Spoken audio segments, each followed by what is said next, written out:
Правлив и кривулест асфалтен пат води низ работничката населба Тетово во Зеница, индустријски град во централна Босна и Херцеговина.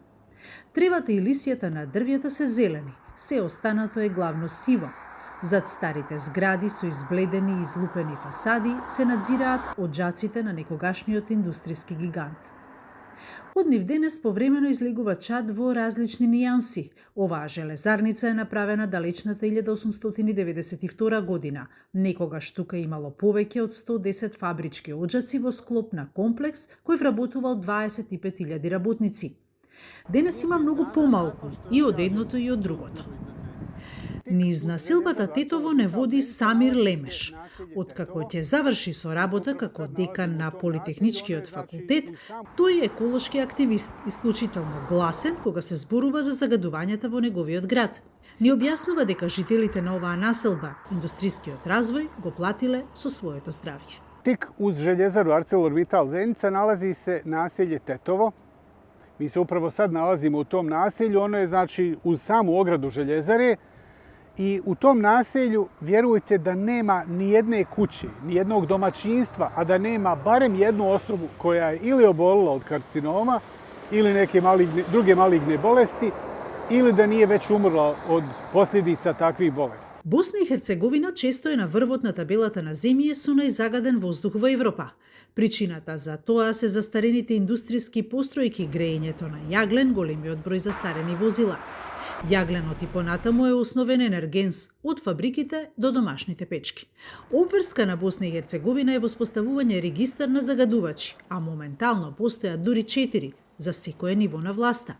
Меѓутоа, нивната функционалност е дискутабилна. Te baze podataka još uvijek nisu funkcionalne.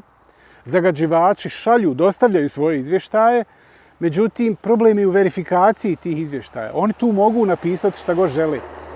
I mi sad nemamo mehanizam kako da se provjeri da li je to u redu ili nije. Освен што е тешко да се провери валидноста на податоците, проблем е и тоа што податоците што ги испраќаат загадувачите не се редовни, не се транспарентни, ниту едноставни и разбирливи за граѓаните. Ti podaci budu onako razbacani ili ne budu dobro vidljivi, ne budu jasno čitljivi, čak i za nekoga ko se bavi time, ko zna kako da čita podatke, a kamoli za nekog ko je laik.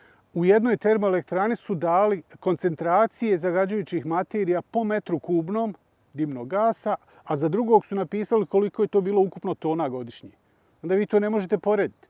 Onda jednostavno na taj način se sakriju podaci. Nakon 2-3 godine mi tek dobijemo objavljen godišnji izvještaj, što može poslužiti onako za neka strateška opredjeljenja, ali za reagovanje u trenucima kad je recimo loša meteorološka situacija, kad naglo skoče koncentracije, vi nemate tu te podatke koji su real time, koji se dobiju u stvarnom vremenu i onda taj izvještaj kad ga dobijete nakon godinu, dvije, on jednostavno je upotrebljiv. Многу често најголеми загадувачи се големите индустријски комплекси кои се во државна или ентитетска собственост, па во рамки на институциите се настојува да се озакони штетното дејствување или се манипулира со податоците за да се намали нивото на загадување и штетите што ги предизвикуваат загадувачите. Najčešće taktike manipulacije podacima manipulisanjem podacima koje mi možemo da primijetimo jesu prije svega selektivna transparentnost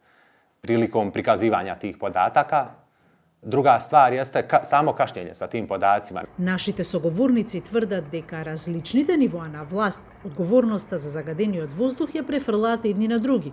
Профитот го земаат собствениците на постројките и власта, а ретко се случува од заработката да се издвојат средства за подобрување на технологијата и за намалување на загадувањето. Najveću korist od prekomjernog zagađenja imaju oni koji su vlasnici tih postrojenja, odnosno vlasnici zagađivača, jer oni u stvari zagađenje prave time što štede na gorivu, štede na tehnologiji, štede na filterima. Njima je u interesu da su ti podaci o zagađenju što, da kažemo, manji i da nisu dovoljno transparentni. Štetu najveću trpi u stvari lokalno stanovništvo, jer ono udiše sve ono što izađe kroz dimnjake, sve što zagađivači izbace napolje, tu stvari ti ljudi udišu i njihovo zdravlje je ugroženo.